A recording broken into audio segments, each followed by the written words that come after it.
Ladies and gentlemen, boys and girls, this the Newsbeat presented to you by Ladies Like. Follow the beat from the studio to the street. Info with the flow keeps you sharp and in the know. Sit back, relax, enjoy the news. Follow. Africa has greatly improved in healthcare, but one problem stays year after year. 2.6 million newborns die globally. That's how many we lose daily. And Africa has the highest infant mortality rates. Out of 10 West countries, Africa has 8.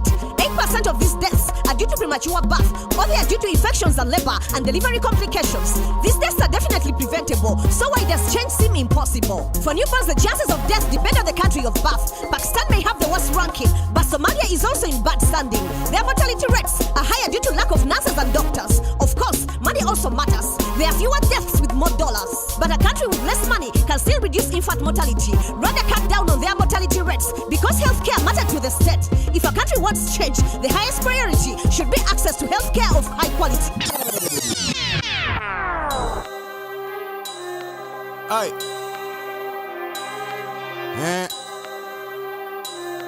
Word. Censorship. The government on lockdown, activists.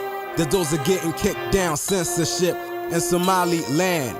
Watch out, free speech could be banned in Somaliland. Censorship is rising. A new development is really quite surprising. Since December, there's been a spate of detention, with Paul journalists jail for daring to mention criticism about the breakaway state and saying unify Somalia was great, cause Somaliland, they want independence, and if you disagree, you become a defendant. In 1991, they broke away from Somalia. I guess they had enough of the guns and the warriors. They got their own government, administration, but they're still not recognized by the United Nations. Musa Bihi Abdi, the new president, he doesn't want to hear any more comment, which is people describe as anti-national, and the judiciary are just as special. The poet Naima Ivan Karani spoke of Somalian unity and harmony.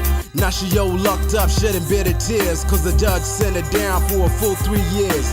Once she gave TED Talks, now she's in hell, staring at the walls of a tiny cell. Tortured, interrogated, threatened with rape for expressing views disliked by the state. Muhammad Kasim Muhammad, an author who is vocal, joked about the president, calling him a local. The authorities dead in the lab. Now Muhammad's in jail for a year and a half. Activists say it's unconstitutional. His judgments are illegal and totally brutal. Bakarani says she's not afraid to lose her liberty for expressing her views. Yeah, censorship in Somaliland. Censorship, watch what you say. I'm K.I. Nemesis, reporting for Newsbeat. Ruth Diabahika once lived in a life of privilege, in a family that valued faith and knowledge. Now she supports girls that are vulnerable, making her a citizen hero who is so valuable. Ruth was inspired by her family and her parents' compassion for humanity. In the US, she was an advocate and activist for children abducted in the LRA conflict. She saw that the efforts of a few could make a big breakthrough. Her passion was always with Uganda, and she proved herself a tireless leader. Ruth became the youngest president of the international community of Banyachigezi. Trust me, it's not Lugezi-Gezi. Ruth set out to make a real difference. In Kabale, she rented a residence to give vulnerable girls a safe home, but she doesn't run the Grace Villa alone. Her mother, aunties, uncles and siblings help with the basics and with fundraising. All the girls receive an education and grow through collaboration. From a life of neglect and abuse, they learn skills they can put into use. For many, it was a dream come true. See, this is what a citizen hero can do. Children and parents, listen up. On May 6th, a massive event is coming up. The first ever Azulata Children Festival at 7 Trees Garden in Kololo.